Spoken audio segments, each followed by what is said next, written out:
कोई साथ दे ना दे तू चलना सीख ले, कोई साथ दे ना दे तू चलना सीख ले। हर आग से तू हो जा वाकिफ, हर आग से तू हो जा वाकिफ, तू जलना सीख ले, तू जलना सीख ले। कोई तुझे नहीं रोक पाएगा बढ़ने से मंजिल की तरफ, कोई तुझे नहीं रोक पाएगा बढ़ने से मंजिल की तरफ।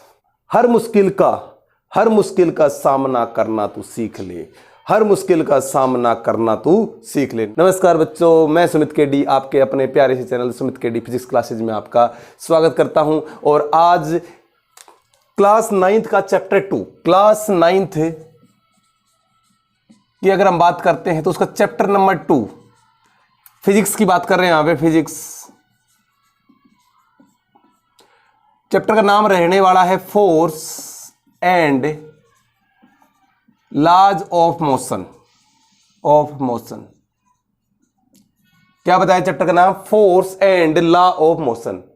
इस चैप्टर में, पहले चैप्टर में हमने पढ़ा था मोशन के बारे में, जिसको काइनेमेटिक्स भी कहा जाता है, क्योंकि सिर्फ उसमें मोशन के बारे में पढ़ा जा रहा था। लेकिन अब हम पढ़ने वाले हैं उस मोशन के पीछे के कारण को, cause of motion. Cause of motion यानी कि मोशन का क्या कारण है, तो उसको हम बोलते हैं डायनेमिक्स। और चैप्टर का नाम हमारा इस डायनेमिक्स का क्या नाम दे रखा है यहाँ पे? Force and laws of motion, हमारी एनसीईआरटी की बुक में force and laws of motion. तो शुरू करते हैं। उससे पहले हम बात करते हैं कि फोर्स क्या होता है। इस चैप्टर को शुरू करने से सबसे पहला बात यह है फोर्स क्या होता है। तो हम एवरीडे लाइफ की अगर हम बात करें तो जैसे हम घर में आते दरवाजे को पुश करते हैं, कुछ ऐसे पुल कर देते हैं, कुछ पुश करते हैं। आपने देखा होगा जब भी हम इधर उधर जाते हैं तो कोई सामान को उठा के इधर से इधर शिफ्ट कर दिया, किसी को उठा के इधर शिफ्ट कर दिया। बेसिकली हम डेफिनेशन कहें तो फोर्स ज्यादातर हम क्या करते हैं? पुश करते हैं या पुल करते हैं। पुश करना या पुल करना ही फोर्स कहलाता है। बेसिकली हम कह देते हैं कि किसी बॉडी को पुश कर दिया तो हमने क्या लगाया? फोर्स लगाया। तो सिंपली अगर इसकी डेफिनेशन देना चाहे तो हम क्या लिखेंगे? देखिए, लिखिए, डेफिनेशन लिख लो भाई, नोट डाउन कर लो। ए पुश और pull on a body is called force. ये डेफिनेशन हो जाएगी। ए पुश और पुल यानी कि किसी को धक्का देना या खींचना किसी भी बॉडी को, उसको हम क्या बोलते हैं? तो आंसर फोर्स बोलते हैं भाई। क्या बोलते हैं? फोर्स बोलते हैं। फोर्स की एसआई यूनिट की बात करें तो न्यूटन होने वाली है भैया। फोर्स की एसआई यूनिट क्या होती है? Newton. Newton father of physics भी कहा जाता है। Who is known as father of physics? तो आंसर है न्यूटन। उसके बाद में न्यूटन हो गया, इसको रिप्रेजेंट करते हैं एन से। ये बात ध्यान रखना, यानी कि हम आसपास में जहां पे भी देखेंगे कोई ना कोई फोर्स लग रहा होता है, चाहे कोई बॉडी रेस्ट पे ही क्यों ना हो, तब भी उस पर कोई ना कोई फोर्स जरूर लग रहा होता है। हमेशा फोर्स लग रहा होता है किसी भी बॉडी के ऊपर। तो फोर्स के अगर हम डेली लाइफ के एग्जांपल देखें तो फोर्स को अगर हम देखें तो डेली लाइफ में हम इनको करते रहते हैं। डेली लाइफ में हम जोड़े तो इसको बात करते, किसी चीज को लिफ्ट करना फोर्स का एग्जाम्पल है, किसी को पुशिंग करना उसी का एग्जाम्पल है, स्ट्रेचिंग करना, ट्विस्टिंग करना, प्रेसिंग करना। क्या मतलब? लिफ्ट मतलब किसी सामान को उठा देना, पुशिंग मतलब धक्का दे देना, पुलिंग का भी बता चुका मैं, पुलिंग भी ऊपर बता चुका, पुल करना किसी चीज को खींच लेना, स्ट्रेचिंग स्ट्रेच कर देना, खींच देना, खींचना, स्ट्रेच करना, ट्विस्टिंग मोड़ देना, प्रेसिंग दबाना किसी चीज को। ये सारी चीजों में क्या लग रहा है? तो फोर्स है। तो ये हमारे डेली लाइफ में हम करते ही हैं, यानी कि फोर्स हम डेली लाइफ में अप्लाई करते ही रहते हैं, बस हमें नाम नहीं पता। लिफ्ट करते को बोलते हैं सामान उठा लाओ भाई, तो क्या कर रहे हो? फोर्स तो लगा रहे हो। पुश कर रहे हो, किसी चीज को धक्का लगा रहे हो, तो क्या कर रहे हो? फोर्स ही तो लगा रहे हो। स्ट्रेच कर रहे हो, किसी चीज को खींच रहे हो, ट्विस्ट कर रहे हो किसी चीज को, या प्रेस कर रहे हो किसी भी चीज को, तो हम क्या लगा रहे हैं भाई? फोर्स लगा रहे हैं। ठीक है बेटा। तो फोर्स के बारे में सिंपली भाषा में कहा जाए तो क्या है कि पुश और पुल है। तो फोर्स डेफिनेशन सीधी भाषा में तो इसको क्या कहा जाता है? पुश एंड पुल ही कहा जाता है। बाकी अनदर डेफिनेशन जो आगे अब जब क्लास में जाएंगे तो एक और डेफिनेशन बढ़ा देंगे। अभी बेसिकली आप इतना ही जानो कि फोर्स क्या होता है, किसी भी ऑब्जेक्ट को पुश करना या पुल कर लेना। अब फोर्स जब हम लगाते हैं, फोर्स जब हमें लगाते हैं तो कुछ इफेक्ट होंगे फोर्स के। तो ये नोट डाउन कर लिया होगा आप लोगों ने, नहीं करा तो एक बार बैक जाके दोबारा कर लेना नोट डाउन। तो बात करते हैं कि जो फोर्स होता है उसके इफेक्ट क्या है। तो आपसे बड़ी इंपॉर्टेंट है इफेक्ट ऑफ फोर्स, यानी कि फोर्स के इफेक्ट से क्या क्या हो सकता है। मतलब जब हम किसी बॉडी पर फोर्स लगाते हैं उसके ऊपर क्या क्या इफेक्ट आता है। कहने का मतलब ये हुआ कि जब किसी बॉडी के ऊपर जब हम फोर्स लगाते हैं तो उसमें क्या क्या इफेक्ट होता है। तो पहला सुनिए ध्यान से, force can change the direction, force can change the direction,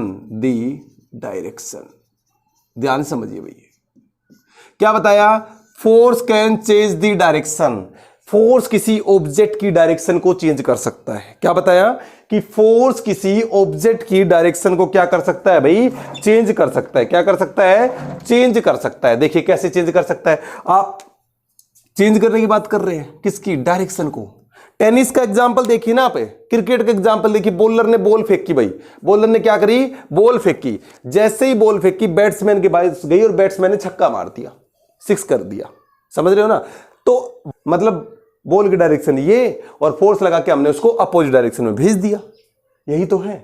force ने क्या करी, डायरेक्शन चेंज करी। टेनिस प्लेयर का देख लो, टेनिस प्लेयर खेलते सानिया मिर्जा का तो बहुत देखा होगा कि ऐसे मारते हैं तो बॉल आती है तो ऐसे मार देते हैं। बैडमिंटन का एग्जांपल देख लो, बहुत सारे एग्जांपल आप देख सकते हो कि उसमें फोर्स क्या कर सकती है, डायरेक्शन को चेंज कर सकती है। तो एग्जाम्पल आपको मैंने बहुत सारे गिनवा दिए, वो आप नोट डाउन कर सकते हो कि force can change the direction. दूसरी बात करें तो force can change the shape of body, force can change the shape of the body. मतलब ये हुआ कि जो फोर्स है ना, आपकी कोई बॉडी उसकी शेप को क्या कर सकती है, चेंज कर सकती है। क्या कर सकती है भाई, चेंज कर सकती है। जैसे कि आपने बैलून का एग्जांपल लगाओ, बैलून देखा है, गुब्बारा, हवा भरो, उसको दबाओ, प्रेस करो, दबाने से क्या होगा, उसका शेप चेंज हो गई, हुई या नहीं हुई। ये छोटे बच्चे कैसे गाल खींच लो, खींचोगे तो क्या होगा, शेप चेंज हो जाएगी। तो ये एग्जांपल है शेप के, कि फोर्स क्या कर सकती है, चेंज करती है किसकी, शेप ऑफ दी बॉडी, यानी कि बॉडी की जो शेप होती है उसको क्या कर सकती है, चेंज करती है। मैंने एक मूवी देखी थी बॉबी देओल की, उसमें वो ऐसा पंच मारता बादल मूवी में, तो जो जॉनी लीवर होता है उसका मुंह टेढ़ा हो जाता है, तो उसकी किसकी वजह से हुआ, तो आंसर फोर्स लगाया, बॉबी देओल ने फोर्स लगा दिया और उसके शेप चेंज हो गई। समझ रहे हो। तो फोर्स क्या कर सकती है, शेप को चेंज कर सकती है। बैलून का एग्जांपल हमने दे दिया। और थर्ड बात करें, बैलून का एग्जांपल सबसे बेस्ट रहेगा, force can move a stationary object, a stationary body या ऑब्जेक्ट कह सकते हैं। फोर्स से क्या हो सकता है, फोर्स क्या करवा सकता है, देखो क्या लिख रखा है, मूव करवा सकता है। स्टेशनरी का मतलब हो गया रेस्ट की बॉडी को, जो बॉडी रेस्ट पे है उसको क्या करवा सकता है, फोर्स रेस्ट पे करवाता है। ये तो एग्जांपल आपने देखा ही होगा, वो आप चल रहे हो रास्ते में पत्थर पड़ा है उस पर लात मार दी, मारते हो उस पर लात मार देते हो ऐसे चलते चलते, छोटा सा पत्थर, बड़े पहाड़ पे मत मार देना लात, टूट जाएगा पैर। छोटा सा कंकर कुंकर पड़े होते हैं, हम छोटे छोटे बच्चे होते हैं ऐसे खेलते रहते हैं ना। तो force can move a stationary body, वो एग्जांपल है। फुटबॉल देख लो, साइड में पड़ी उस पर लात मार दी, बॉल पड़ी उस पर लात मार दी। हम करते क्या है, फोर्स लगा के, हमें वो रेस्ट पे थी उसको हमने किस में ला दिया, मोशन में ला दिया। फोर्स क्या कर सकता है, किसी भी रेस्ट वाली बॉडी को मोशन में ला सकता है। समझ रहे हो, फोर्स वाली बॉडी को किस में ला सकता है, रेस्ट में। एक बॉल ली, पड़ी हुई थी, आपने उठाई फेंक दी, किस में ले आई, मोशन में ले आई। तो किसी भी रेस्ट वाली बॉडी को हम किस में ला सकते हैं, मोशन में ला सकते हैं। तो बाय अप्लाइंग द फोर्स। उसके बाद में बात करें, फोर्स कैन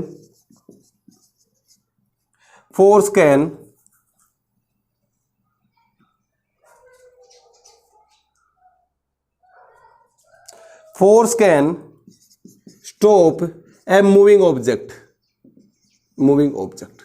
अगर अगले टॉपिक की बात करूं तो फोर्स क्या कर सकता है, तो अगला टॉपिक बता दिया मैंने, स्टॉप कर सकता है भाई। क्या कर सकता है, स्टॉप कर सकता है, किसको, तो आंसर है मूविंग ऑब्जेक्ट को भाई। मतलब कोई बॉडी चल रही है, उसको आपने फोर्स लगाया, रोक लिया। जैसे कि एक बॉडी चल रही है, आपने उसको फोर्स लगाया और उसको क्या कर दिया, रोक लिया, पकड़ लिया। जैसे कि ये बॉल ऐसे ये आ रही है, मैंने इसको पकड़ लिया, तो नीचे नहीं जा पाई ना ये, तो ये क्या करा मैंने, एक मूविंग ऑब्जेक्ट को क्या कर दिया, स्टॉप कर दिया। बॉल जा रही है, आपने इसको कैच कर लिया, हवा में आ रही इसको कैच कर लिया। क्या कर दिया, एक मूविंग बॉल को आपने कैच करके क्या कर दिया, स्टॉप कर दिया। बिल्कुल से इजी एग्जांपल। ये सारे जो भी इफेक्ट ऑफ फोर्स है वो हमारी डेली लाइफ से जुड़े हुए सारे आपको समझ में आ जाएंगे। फिफ्थ नंबर की अगर हम बात करें तो फोर्स कैन चेंज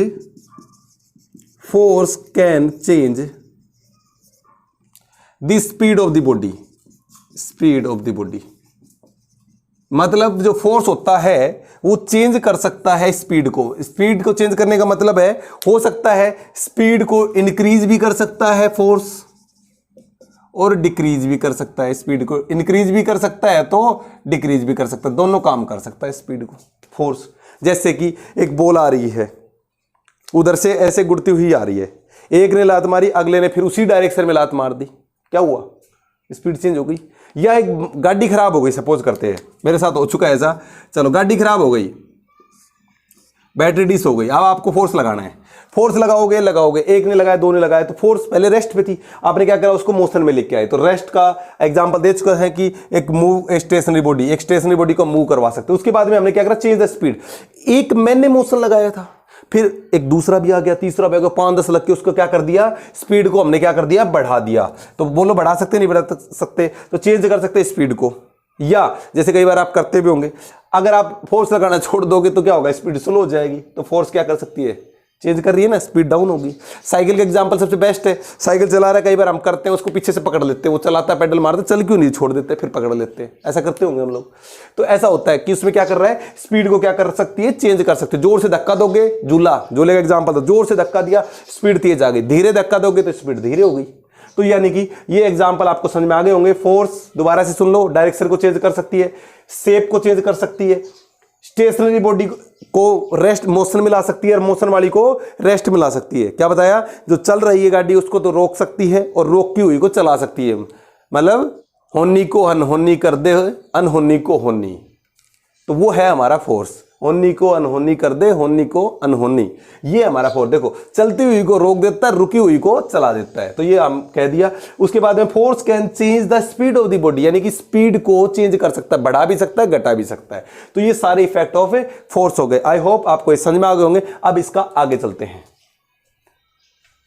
जो हमारा टॉपिक होने वाला है वो बैलेंस फोर्स। तो फोर्स के बारे में पढ़ लिया, पुश और पुल करना, इफेक्ट पढ़ लिए। अब हम बात करते हैं फोर्स के बैलेंस और अनबैलेंस फोर्स के बारे में, कि बैलेंस फोर्स क्या होता है और अनबैलेंस फोर्स क्या होता है। तो सबसे पहले हम बात करने वाले हैं बैलेंस्ड फोर्स की। बैलेंस्ड फोर्स की आपको ये कौन से टाइप का फोर्स आ गया, electromagnetic, contact, non contact force तो सुने थे।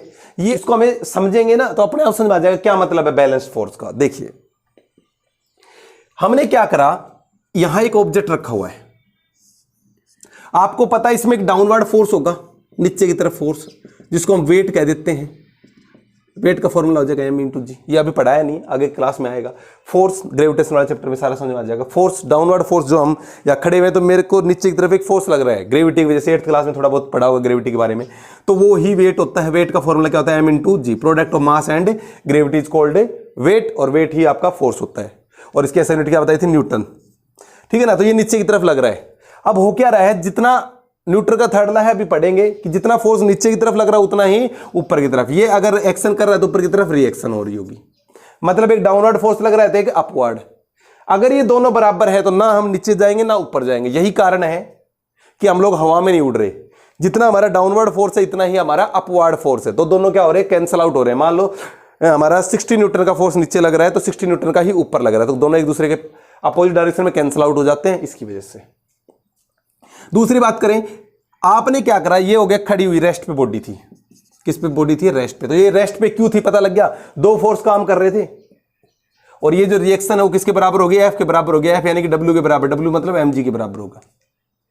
लिफ्ट में चेंज हो जाता है, लिफ्ट में चेंज हो जाती है भाई। कभी सोच रहे हो, लिफ्ट में आपको पता होगा जब एकदम डाउन आ रहते हैं तो स्पीड क्या, जो हमारी जो वेट है वो बढ़ जाता है, और जब ऊपर जा रहे होते तो कम हो जाता है। इसके बारे में हम ग्रेविटेशन चैप्टर में अलग से डिस्कस करेंगे। ऊपर जा रहे होते तो क्या हो जाता है, वेट हमारा बढ़ जाता है। ये है हमेशा फिक्स नहीं रहता है भाई, जो R है ये फिक्स नहीं रहता है, अलग अलग कंडीशन में अलग अलग होता है। जैसे कि हमारा, हम ऊपर की तरफ जा रहे हैं तो हमारा वेट होता है वो बढ़ जाता है W, और अगर हम नीचे की तरफ आ रहे हैं तो हमारा वेट घट जाता है। लिफ्ट टूट जाती है तो वेट लेस हो जाते हैं, जीरो हो जाता है। ये केस आएंगे ग्रेविटेशन वाले चैप्टर में, वहां अच्छे से डिस्कस कर लेंगे वेट के बारे में। अभी तो हम सिर्फ समझ लेते हैं जितना डाउनवर्ड फोर्स लग रहा है इतना ही upward, that's why they cancel out each other. जितना फोर्स यहां लगा, मान लो 50 न्यूटन का, तो यहां भी 50 न्यूटन का कैंसल आउट हो गया। इसलिए ना बॉडी ऊपर जाती है ना नीचे, बैलेंस। जैसे कि तराजू, इधर 5 किलो रख दिया, इधर 5 किलो कोई सामान रख दिया, क्या होगा, ना इधर जाएगा पलड़ा ना इधर जाएगा। तो वो बैलेंस कंडीशन की बात कर रहे हैं हम यहाँ, इसी को बोलते हैं बैलेंस फोर्स। दोनों साइड में अगर पलड़े में बराबर रख दिया तो क्या हो जाएगा, बैलेंस फोर्स रखेगा। तो अब क्या कर रहे हैं हम इसको, ये रेस्ट की कंडीशन है, देखो दो फोर्स लगते हुए भी किस पे है, रेस्ट पे है, क्योंकि कैसा फोर्स लग रहा है, बैलेंस फोर्स। अब आपने क्या करा, आप आए भागे भागे इधर से फोर्स लगाना शुरू करा, क्या लगाया आपने, फोर्स लगाया। उधर से आपका दोस्त और आया, एक बेंच मान लो, स्कूल की बेंच, आप लड़ाई बहुत करते हो ना बेंचों के ऊपर, ये मेरी है ये मेरी है, तो फोर्स आपने इधर खींची, उधर से आपके दोस्त ने भी अपनी तरफ खींचने की कोशिश करी, आपने भी अपनी तरफ खींचने की कोशिश करी, वो इधर खींच रहे वो इधर खींच रहे, tugs of war, example tugs of war, ये तो बहुत देखा होगा tugs of war. Tug of war नहीं देखा, रस्सा कस्सी, वो इधर खींचता है वो इधर खींचता है, दोनों खींचे जा रहे हैं। अगर दोनों फोर्स, ये वाला फोर्स मान लेते हैं, ये वाला फोर्स, ये इसको बोलते हैं F2, अगर F1 is equal to F2 तो बैलेंस हो गया कि नहीं हो गया। ये वाला फोर्स और ये वाला फोर्स दोनों इक्वल हैं, तो ना ये इधर जाएगी ना इधर जाएगी, और इस प्रकार का जो फोर्स कहलाता है बैलेंस फोर्स कहलाता है। कौन सा फोर्स कहलाता है, बैलेंस। तो इसकी डेफिनेशन अभी लिखवा देते हैं। तो देखो जितने भी फोर्स लग रहे हैं सबका रिजल्टेंट क्या आ रहा है, जीरो आ रहा है, तो लिखेंगे the resultant of all forces, result दिख रहा है आपको, result of all forces acting on a body, किस पे लग रहा है, एक बॉडी पे लग रहा है, acting on a body, resultant of all force acting on a body is zero, then force is said to be balanced. आगे समझ में। तो फोर्स दो टाइप के बताए हमने, बैलेंस्ड और एक अनबैलेंस्ड। फोर्स के टाइप्स कितने बताए भाई, 2 टाइप्स। फोर्स के कितने टाइप होते हैं, अभी हमने बात करी थी ना फोर्स, तो फोर्स के बारे में पढ़ा, फोर्स के इफेक्ट पढ़ा। फोर्स के टाइप की बात करें तो 2 प्रकार के, पहला नाम एडिंग डाल देना, बैलेंस फोर्स, जिसमें रिजल्ट सभी फोर्सों का क्या आएगा, जीरो आएगा, जितना इसका है उतना इसका है, तो दोनों अपोजिट डायरेक्शन में है। तो मान लो ये 5 इधर से लगा रहा है, तो 5 न्यूटन का, तो ये भी इधर से कितना लगा रहा होगा, 5 न्यूटन का लगा रहा होगा अपोजिट डायरेक्शन में, तो क्या हो जाएंगे, एक दूसरे से कैंसिल आउट। वो जितना लगा रहा है उतना ही उधर से लगाएगा, तो क्या हो जाएगा, कैंसिल आउट हो जाएगा। तो टग्स ऑफ वार का एग्जांपल दिया हमने, ये एक दूसरे को फिर दोबारा कैंसिल आउट कर रहे हैं। तो यानी कि हम कह सकते हैं कि जितने भी फोर्स लग रहे होंगे इस बॉडी के ऊपर, किसी भी बॉडी के ऊपर, अगर वो जीरो है तो कैसा फोर्स है वो, तो आंसर बैलेंस फोर्स है। कैसा फोर्स है भाई, बैलेंस फोर्स है। क्या बताया, result of all the force, जितने भी फोर्स इसके ऊपर लग रहे हैं सभी का सम कितना है, जीरो है, तो बैलेंस फोर्स है। और एक बात और याद रखना, जब बैलेंस फोर्स लगता है तो मोशन नहीं होता है। क्या नहीं होता है, मोशन नहीं होता है। यानी कि आपके दिमाग में हो जाना चाहिए कि जब भी मोशन की बात आ रही होगी, किसी बॉडी में मोशन हो रहा है, तो वो किसकी वजह से हो रहा है, अनबैलेंस फोर्स की वजह से। बैलेंस फोर्स कभी भी मोशन क्रिएट कर ही नहीं सकता। यानी कि जब हम खड़े हुए हैं तो हमारे अंदर मोशन नहीं आ रहा, तो समझ लो हमारे पर कैसा फोर्स लग रहा है, बैलेंस लग रहा है। क्योंकि ना हम इधर जा रहे हैं, ना इधर जा रहे हैं, ना ऊपर जा रहे हैं, ना नीचे जा रहे हैं, एक जगह खड़े हुए हैं। फोर्स नीचे की तरफ लग रहा है तो उसकी रिएक्शन ऊपर की तरफ लग रही है, दोनों इक्वल लग रहे हैं, तो हम ना ऊपर जा पा रहे हैं ना जमीन के नीचे जा पा रहे हैं। अब इधर से किसी ने पुश कर दिया, इधर से कोई करने वाला है नहीं, तो हम एक साइड में जाके गिर जाएंगे, एक साइड में जाके गिर जाएंगे, तो कैसा फोर्स हो गया, अनबैलेंस। अगर जितना फोर्स कोई इधर से मुझे इधर लगाता है, कोई इधर से लगाता है, तो बैलेंस हो जाता है। या कोई मेरे को धक्का देता है, मैं कंट्रोल कर लेता हूं कि वो गिरूंगा नहीं उससे, तो ऐसी कंडीशन में बैलेंस, क्योंकि मैं उसको अपोजिट फोर्स लगा रहा हूं। समझ रहे हो ना। तो ये बैलेंस फोर्स का एग्जांपल था। तो बैलेंस फोर्स क्या प्रोड्यूस नहीं कर सकता, कभी भी मोशन प्रोड्यूस नहीं कर सकते। नोट डाउन कर लेना स्टार मार करके कि जो फोर्स होता है बैलेंस फोर्स, वो कभी भी मोशन क्रिएट नहीं कर सकता या किसी मूविंग बॉडी को रेस्ट पे नहीं ला सकता। अब हम बात करते हैं अनबैलेंस फोर्स की।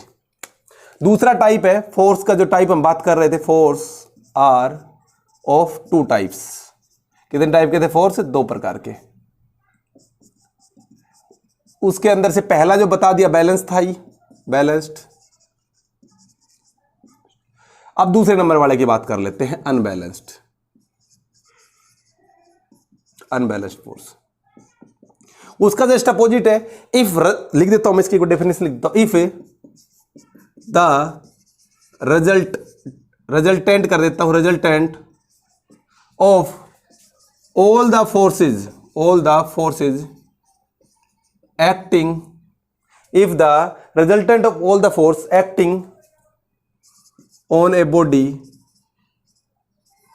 if the resultant of all the force acting on a body, क्या बताया, result of all the force acting on a body is not zero, balance में क्या था, जीरो था ना, is not zero, then force is known as, या the force is called, known as कर दो अनबैलेंस फोर्स। यानी कि जितना फोर्स लग रहा है उसका सम जीरो नहीं होता तो कहलाएगा अनबैलेंस फोर्स। अभी बताया था कि मेरे को जितना फोर्स लग रहा नीचे उतना ऊपर तो लग रहा है, तो बैलेंस हो गया, लेकिन अभी मेरे में मोशन प्रोड्यूस नहीं हो सकता, क्योंकि फोर्स, बैलेंस फोर्स कभी भी मोशन क्रिएट नहीं करवा सकता। मेरे को किसी ने यहां से पुश कर दिया, मैं इधर जाके गिर गया, तो यहां से जब फोर्स लगा ना तो इधर से कोई रोकने वाला नहीं था, तो अनबैलेंस नहीं हो गया भाई। इधर से कोई फोर्स लगा नहीं, इधर से उसने लगा दिया तो अनबैलेंस फोर्स हो गया। तो अनबैलेंस फोर्स क्या प्रोड्यूस कर दिया मेरे अंदर, मैं इधर चला गया ना, तो क्या प्रोड्यूस हो गया, मोशन प्रोड्यूस हो गया। अनबैलेंस फोर्स ने क्या प्रोड्यूस करा भाई, मोशन प्रोड्यूस करा। इसके एग्जाम्पल समझे तो एक देखो, एक गाड़ी खड़ी हुई है, ये गाड़ी है। अब आप सभी जानते होंगे, पढ़ा होगा फ्रिक्शन फोर्स के, तो आगे की तरफ कोई चलती है, खड़ी हुई क्यों है, स्टैटिक फ्रिक्शन के कारण। भाई फ्रिक्शन क्या करता है, जब अपोज करता है मोशन को, तो एक स्टैटिक फ्रिक्शन इस पे लगा हुआ है। गाड़ी जो भी खड़ी हुई है, हमने पढ़ा हुआ है 8th क्लास में स्टैटिक फ्रिक्शन, तो एक स्टैटिक फ्रिक्शन काम कर रहा है इस पे, जिसकी वजह से रुकी हुई है। ऐसा ही है, नीचे चली जाती, एक फोर्स नीचे की तरफ काम कर रहा होगा mg, उतना ही रिएक्शन ऊपर की तरफ काम कर रही है। अब मुझे इसको पुश करवा के आगे लेके जाना है, इसको आगे लेके जाना है, तो स्टैटिक फ्रिक्शन पीछे की तरफ काम कर रहा है। अगर मैं यहां पे पुश करता हूं, स्टैटिक फ्रिक्शन इधर काम कर रहा है, मान लो इधर से 50 न्यूटन का फोर्स लगाता हूं और इधर से स्टैटिक फ्रिक्शन भी 50 न्यूटन का, तो क्या मूव करेगी, नहीं करेगी, क्योंकि इधर मैं 50 न्यूटन का फोर्स लगा रहा हूं और जो आपका स्टैटिक फ्रिक्शन है वो भी अपोजिट डायरेक्शन में लगाता है। Friction always act in the opposite direction of the motion. जिस डायरेक्शन में हम फोर्स लगाते हैं या फोर्स की डायरेक्शन के अपोजिट, तो जिस डायरेक्शन में हम फोर्स लगाने की कोशिश करें उसको इधर, उसके अपोजिट डायरेक्शन में आपका कौन काम करेगा, फ्रिक्शन काम करेगा। Friction which oppose the motion, basically हम यही कहते हैं, बाकी अपोज नहीं करता, फ्रिक्शन प्रोड्यूस करवाता है। हमारी किताबों में मिल जाएगा, मैं फ्रिक्शन क्या करता है, अपोज करता है मोशन को, लेकिन एक्चुअली में अपोज नहीं करता, ये मोशन को प्रोड्यूस करवाने में हेल्प करता है। डिटेल में कभी फ्रिक्शन का कंसेप्ट पढ़ेंगे तब आपको डिटेल में बता देंगे, अभी जो बुक में लिखा हुआ है सिंपल बता देते हैं। तो कि फ्रिक्शन क्या करता है, अपोज करता है। तो हमने क्या करा, इधर से 50 न्यूटन का फोर्स आगे की तरफ लगाया, फ्रिक्शन ने उसको रोकने के लिए 50 न्यूटन लगा रखा है। अब मुझे क्या करना पड़ेगा, if I want to move the car then we have to apply the 100 newton या 51 न्यूटन। भाई 50 से तो ऊपर लगाना पड़ेगा। तो मान लो मैंने एक बंदे को और बोला, भाई धक्का मार, उसने मूव कर दिया, गाड़ी मूव करने लग गई। तो जब भी किसी स्टेशनरी बॉडी को मूव करवाना होगा, जब भी किसी स्टेशनरी बॉडी को मूव करवाना होगा, तो वी हैव टू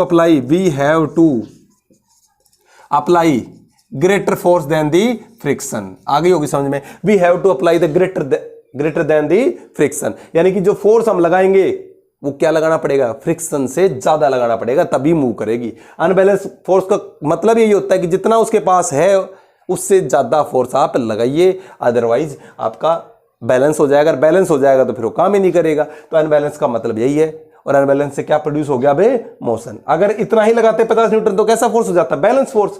भाई 50 न्यूटन इसका फ्रिक्शन फोर्स है और 50 न्यूटन ही हम लगा रहे हैं, तो कैसा फोर्स हो गया, बैलेंस। तो क्या गाड़ी मूव करेगी, तो नहीं करेगी। तो बैलेंस और अनबैलेंस आपको समझ में आ रहा होगा। आगे इसमें एक चीज और देखिए, एक एग्जाम्पल और देखिए हम इसमें। तो हम बात करते कि अगर हम चल रहे हैं, मान लो हम चल रहे हैं या हम खड़े हुए हैं, मेरे हाथ से मार्कर है, ये नीचे गिर गया।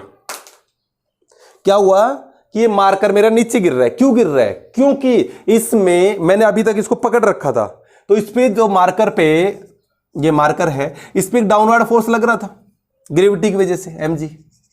मैंने इसको पकड़ा हुआ था, तो यानी कि उसके ऊपर अपवर्ड फोर्स लगा रखा था मैंने, जो रिएक्शन थी ऊपर की तरफ पकड़ रखा था इसको,